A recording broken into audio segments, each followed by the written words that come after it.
Welcome back. I'm Gila Ross, author of Living Beautifully and host of the Power Up podcast, where we share short, relatable ideas to impact and upgrade your everyday life. We did a session on judging other people, and anyone that missed it, you can catch it on the podcast if you want it. At the end of the class on judging other people, we came up with loads of questions. So I thought, let's try and tackle this topic in great depth. And I don't know if I'm allowed to say this, but I'm actually super excited about the course because these are some of my favorite topics to talk about. And it's about towards a more compassionate world. We're going to look at different ways of how we look at other people, how we judge other people, how we think about other people, how we talk to other people, how we talk about other people, and how we can do that to create a more compassionate world for in our circles, which I ultimately think is what changes the world, is by us making those little changes. So I have a nice, easy question to start us. What difference does it make what we think about other people? You're driving past someone else and they cut in front of you. What difference does it make what goes through your head in that moment? You feel a negative energy. Number two, if they're not in the car, but if they're in the same room, then they can feel your negative energy. Okay, I like that. Yeah, and that negative energy, so say you're driving to the supermarket, you park and then something else happens, then your attitude, is just kind of negative and it just keeps going downhill. Instead of thinking about, oh, this person cut in front of me, maybe they're like late to pick up their kid or like there's some sort of emergency, Or as my 14-year-old said all the time, maybe it's just not that deep and they weren't paying attention. So I was just thinking of examples of like times when I've gotten upset with someone and I will just like obsess and like really think about it for like a long time. And I have to force myself to not do that, to remind myself like it's not helping the situation, it's just making my mood worse. Why don't I think about something more positive that will change my day? Whereas there's no way that's gonna make my day better. why am I letting this person's actions impact everyone else around me? And All of you that said it affects our energy is right. And that is one level of it. What I want to do today is go a little bit deeper into what the levels are, because the more we realize how much of an impact it is, the more we are motivated to try and change that, right? If, for example, you're going into the supermarket, right? And you think that there is one thing that's much, much cheaper than everything else in the thing, and it's out of reach, right? If the saving is 50 cents, you're probably not going to reach to it, right? If the saving is $1 million, you're going to find a way to do it. And I'm using the extreme example specifically because sometimes the extreme examples teaches us things. Right? So let's start with trying to understand really why it's so important, and then we'll wrap up with how. Okay, so we're going to start with a true story that happened. The rabbi in the story was called the Rashash, and he was a great Torah scholar, and he was the leader of his village. Now, what happened is one day there's a guy, let's call him Zalman. Zalman comes to the Rashash and says, "Can I borrow? Let's give it $10,000, right? The equivalent of $10,000 for a month." And the Rashash says, "Sure." And he gives Zalman the $10,000 and he tells him, "On this and this date in a month, please pay me back." The month comes, the month goes. About 6 weeks or so later, the Rashash calls the Zalman in and he says, "The month has passed, can you pay me back?" And Zalman turns around to the Rashash and says, "What do you mean? I paid you back. I came on the date, 30 days after you lent me the money, and I repaid you the money. Like, why are you asking me for the money?" And the Rashash is like, "I don't have the money," right? At this point, it's the Rashash's word against Zalman's word. Just imagine if you were in the village, who would you believe? the rabbi. Right? yeah, So Zalman wants to declare his innocence and proclaim his innocence. So he takes the Rashash to court, right? Jewish court, to say, look, at the end of the day, he's telling me that I owe him the money and I paid him back. Now, the Jewish court said, look, it's your words against his words. You don't have witnesses that saw you pay him back. It's your word against his word. The only way we can exonerate you from this debt is if you swear you paid the money back. Now, in Jewish law, swearing is a very serious matter. And the Rashash thought to himself, I want to have it on my conscience that another Jew about this, I'm dropping the case, and you don't owe me the money anymore. The story doesn't end there. Because if you can imagine what would happen if this story took place nowadays, people talk, right? And what do people say? The Rashash is owed this money, and this simple person, this regular person, thinks he can take him to court, and the Rashash is such a wonderful person that he dropped the court. All right, not that the Zalman is innocent, but Rashash didn't want him to swear. And slowly, or rather rapidly, people stop, using his business. People start, his life in the community is over. He moves out and he continues his life a little bit outside the community. The Rashash continues. About a year or so later, the Rashash is opening up one of his Sefarim, one of his Jewish books. And it was a book that he had been using about a year ago. He opens it up, and the money, $10,000, the equivalent of whatever, $10,000 falls out of the flat. And so he says, you know what I'm going to do? I'm going to take responsibility for what I did, and I'm going to go and ask him for forgiveness. So he goes to Zalman. Zalman's moved. He's outside the community now. So he goes to his new place. He finds him and he says, Zalman, will you forgive me? And Zalman says to Rashash, I'm sorry, but I can't. Right? He says, look, this is what, this is what happens. After I took you to court and you dropped the court case, the whole town excommunicated me, and my life has been miserable since then. I can't just forgive you for that. So the Rashash says, what can I do to make it up for you? And whether it was Zalman, whether it was Rashash, I'm not sure. Said, you know what? The Rashash, you have a daughter, I have a son. Why don't they meet? And if they like each other, they'll marry each other. Because if the community sees that the Rashash is willing for his daughter to marry Zalman's son, that will tell the whole community that really you're innocent. Because if the Rashash is just going to stand up in synagogue on Shabbat once and say, Zalman's innocent, people are just going to say, oh, he's such a wonderful person, like he's forgiving the loan, even though he never paid him back. But it's going to really show that the community, that you're an honest person, because the Rashash wouldn't want his daughter to marry into the family of someone who's dishonest. So that's what they did. And what happens is, the son, the daughter, they met, they liked each other, they got married, and that's how the Rashash repaired the damage that had been done. Now, if we think about the story for a second, what would have happened had the people in the town not jumped to conclusions? He would have still been in the community and, he would have been able to carry on his life without so much judgment. And He was ostracized, is because the community, the people in the community judged it and decided that the rabbi was right and that Zalman was wrong. Had the people in the community even said, I don't know, why would they ostracize him? Imagine if people would have just said, I don't know what happened there. Someone's working in a job, principal of a school, working in a job, 3 days before school start, they leave the job. Official thing is they've left for greener pastures or whatever the official terminology is. Unfortunately, yes, people keep things quiet, but whatever, people speculate. The thing that we have to understand is that speculation, as delicious as it feels in the moment, and as pure and enticing as it is devastating. Right? And I think I can see it. I can feel it in the room, right? That it's devastating. You don't think it's devastating when it's in those sorts of situations, right? It devastates our relationships as well. How many relationships you have with people that you did and close to you? How many of the conflicts happen because we jump to conclusions? My friend gave me a good, thing to think when you're about to judge someone, and it is, what else could be true?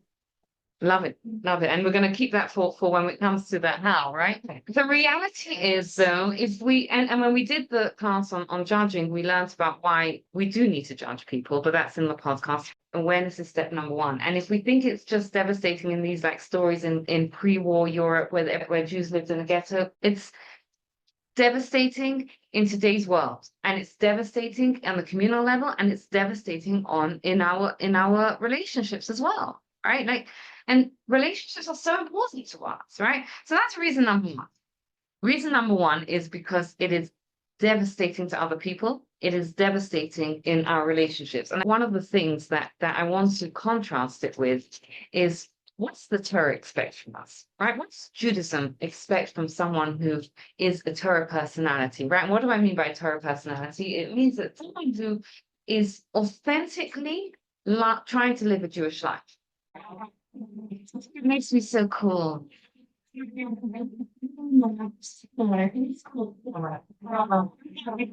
Positively, speak favorably about others, never speaking negatively of them. He should love and pursue peace. In general, he should always speak words of wisdom and loving kindness. And all these traits that I'm talking about, right?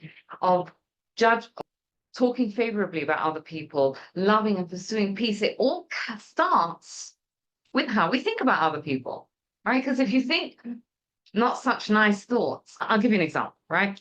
Let's just say someone cuts in front of you. Anyone wants to be real and, well, clean language and all that. What you think about the other person, like, how do you feel when the initial reaction, like, this guy just cut in front of me? How do you feel at that moment? I'm going, man, that he got away with. Angry. What happens if we suddenly see him turn into an A&E? Is that what you call it here in the emergency room? Yeah, angry. I think that's what we call it A&E, accident and emergency. You know why they have to use two words for the same thing?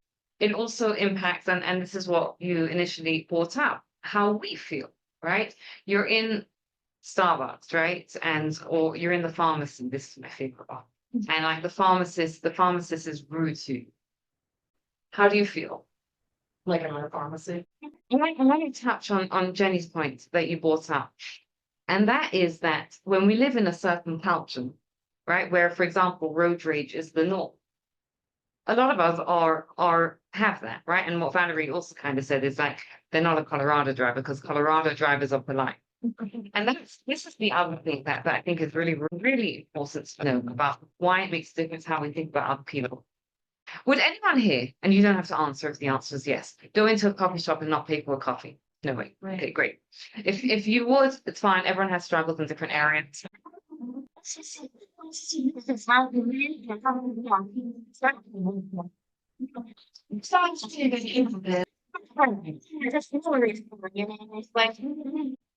Now, human nature is that we become desensitized to something. How does it happen? How does road rage happen? In a whatever, how does it happen that becomes a norm? Why? Because someone once does it and everyone is shocked. But then the second time they do it, everyone's a little bit less shocked. And the third time, everyone's less shocked. And then the 20th time, everyone's joining in. It's a dangerous thing to become desensitized, right? Because things that we would never have done, we see them enough times and we do it. Yeah. This is where judging other people favorably protects us. If you look at this person, right? This person who looks just like you, walking out of a coffee shop and not paying for her coffee, not a friend this time, right? Just someone who looks like you and not paying for a coffee, and think to yourself, oh my goodness, she's not paying for her coffee. It suddenly becomes a tiny little bit more okay to not pay for your coffee. If you look at that and think, oh my gosh, she must have forgotten. It doesn't become more okay because she must have forgotten. It's impossible. It's impossible for someone like myself to not pay for my coffee. So it's impossible for someone like myself to be rude to someone else. It was impossible for someone like myself to not help someone else, whatever it is. But if we can judge other people favorably, it protects our own spirituality. So we protect them, or we protect Ourselves. I'll share with you a story. I used to be in New York City. They have big office buildings in New York City, and I may have shared this. And what they used to have there is they used to have what we call the donut box, right? What happens is someone from a bakery would come by to an office building, put a box of donuts or pastries down in the morning and a little box next to it. People would come and take a donut or a pastry and put the dollar in. If anyone's been to New York, not quite the way it's done anymore, right? Why did we go from a culture where, of course, I can leave my piece of donut there, it's going to be fine, to a culture where, hold a second, I'm not even going to leave a newspaper out unlocked. How? And if we think about it, we live in a society where, like, of course, you lock your front doors, but it's a crazy society. It's crazy if you think about it. It's crazy that someone would go into someone else's house. It's crazy that we have to just have a crystal space today. The only reason why we don't think it's crazy is because we're used to it. How does it happen? Probably how it happened in New York City is that someone once had a donut and reached into their took a donut, reached into their wallet and realized, oh my gosh, I don't have a donut. So you know what I'll do? I'll take the donut and I'll pay back tomorrow. And they forgot, right? Because obviously you don't take the donut without paying for it, but you forgot, right? Yes, I'll pay tomorrow. Tiny little bit of desensitization, right? And then, maybe tomorrow I forgot because you've done it already, you forget. And what happens over time is people lose the sensitivity to honesty, and we become a society where we don't leave anything out in New York City. So that really, and I'm gonna wrap up at this point, even though there's so much more that we can kind of talk about of why. Those are kind of three things that we looked at today of why it's so important to judge other people favorably, why it matters what we think about other people, right? Number one is because the results of jumping to conclusions are devastating for other people, for our relationships. The second reason is because when we judge other people favorably, we feel better, we bring more love, more kindness, more compassion into the world. And the third thing that we spoke about is that it protects our own spirituality and goodness. When we maintain this, I don't understand it. Like it's not possible, right? There must be something more happening for that to happen. We maintain our sensitivity to the right and the wrong. Okay, so some of it is we're going to discuss next week when we talk about a real look at empathy. For now, I'll leave you with a small exercise to kind of do. Just pause, right? When you find yourself jumping to conclusion, just pause and think to yourself, I wonder if there's more, right? Or what's really going on? Because the truth is, I don't know about anyone else in the room, but most of the time I'm judging situations, right? Like I jump to things and I'm so often wrong. And I think most of us are so often wrong when we jump to it. So perhaps for now, a good strategy is to kind of just pause and get curious. I think that when you have been in a situation where you've been judged poorly, but you know your own backstory, it makes it much easier to approach things and ask the question, what else is going on that I don't know about? Because you have that. Like, if you can like step back and think, wow, a time when you're a judged person, I just don't want to live my life like feeling like a victim and that everybody hate. Like, no, that's a waste of time and energy. I'd much rather be happy. I know what I've gone through, and I know that people have judged me not knowing what I've gone through. So if I see somebody doing something, I can think what my life was like. I'm sure they have stuff like that because we all have like little T trauma. Before we close up, does anyone have anything, any kind of takeaways or anything they want to share or anything that kind of resonated with them? He's a Kabbalah meditation rabbi, and he actually did a meditation with us. And he like told us, okay, right now you're gonna think of a time like when you were super embarrassed. Like, how are you feeling? What was going around you? Like, and now you're gonna, and then he changed it. Now you're gonna think of something that a moment in your life where you were super happy and who was there and what were you feeling. And he was trying to give us the power to like, we have power over our thoughts. And he said, and one thing that I've heard someone else say also that he said is, no one's allowed into your brain without your permission. So basically, you can either let this person ruin your day, which means they just took power over you by getting you annoyed, whether you were, a rude person or someone cut you off, or you can decide, I'm not gonna let this person affect me. I'm gonna choose to think whatever, and just let it go, you know, whether you think positive, so you have power Right. to make that choice. Yeah. And generally, I would also say it's more effective and easier to question the thoughts rather than fight them, right? Like rather than saying like, you know, that person's a terrible person for doing X, Y, Z, or that person hates me if that's why they did it. Instead of saying no, they must love me or whatever, just say, how do I know? How do you know? Right? Well, You know, it's easier to think that this person has a reason why he or she behaves this way. And and I think most of the time we're also wrapped up in our own world. It's people don't have enough headspace to think about you so much, right? Yeah. Yeah, you know, people are. We're all so busy thinking about what other people are thinking of us. We don't have time to worry. I don't care what people are trying. Thank you so much for taking the time to listen. I'd love to hear your feedback, and if you enjoyed this episode, you'll love my book, Living Beautifully: How to Bring Meaning, Joy, and Love into Your Life, based on the timeless wisdom of Pirkei Avot. And please take a moment to rate, review, and subscribe to the podcast so you don't miss out. Have a wonderful day.